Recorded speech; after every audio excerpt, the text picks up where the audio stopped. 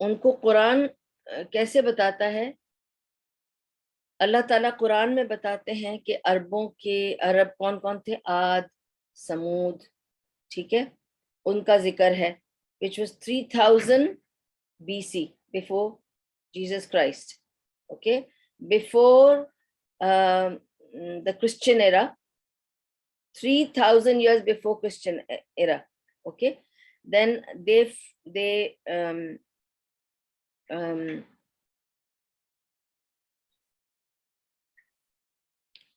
and they flourished in 5000 BC, ٹھیک ہے. دس از آل documented, جو ہمیں ڈاکیومینٹڈ ملتا ہے ہسٹری میں وہ میں آپ کو بتا رہی ہوں، ٹھیک ہے. ابن خلدون نے مینشن کیا ہے کہ بیسکلی یہ کون تھے. there was a very famous city called بابل، جس کا ذکر ہسٹورینز نے لکھا ہے، جس کا ذکر ہے. it was one of the very famous city called بابل، اور یہ بابل سے بھاگ کر آئے تھے اور یہ آ کر یہاں بس گئے تھے، ٹھیک ہے.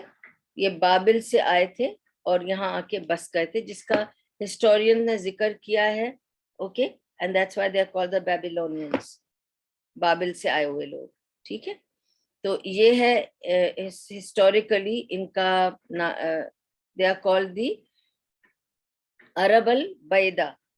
عرب البیدہ کیونکہ یہ آئے اور آ کے بسے، یہ کہیں سے آئے اور آ کے بسے. they are called the external Arabs، اور ان کا جو ٹائٹل دیا ہوا ہے عربی میں وہ ہے عرب البیدہ، ٹھیک ہے. یہ آئے باہر سے اور بچ. دوسری کیٹیگری از عرب البقیہ، ٹھیک ہے. اور عرب البقیہ میں دو میجر ٹرائبز ہیں، قحطان اینڈ عدنان. اچھی طرح سمجھیں کیونکہ this is where we will go down to Prophet ﷺ and this is the connections I am giving you, part of the seerah. تو اس کو اچھی طرح سمجھیں. there is قحطان and Adnan. now قحطانز are called the father of Arabs. تو آپ اکثر یہ آپ نے سر نیم بھی سنا ہوگا ایز اے ٹائٹل بھی. ٹائٹل تو نہیں، it's a surname because the name of a tribe, قحطانیز، ٹھیک ہے. تو قحطان are called the father of Arabs. now Yarab, or the word that Arab comes from, it was Yarab was the first to speak Arabic, ٹھیک ہے. تو language and the race of Arabia is actually tracing down to him. His name was Yarab and he was the first one to speak Arabic, and so it was called, that's why the word Arabia came, that the place where these Arabic is spoken, ٹھیک ہے. you know that اس سے پہلے تو اس کا نام عربیہ نہیں تھا، حجاز تھا. آپ کو پتہ ہے سعودی Arabia was not Saudi Arabia. This has been taken later. It was called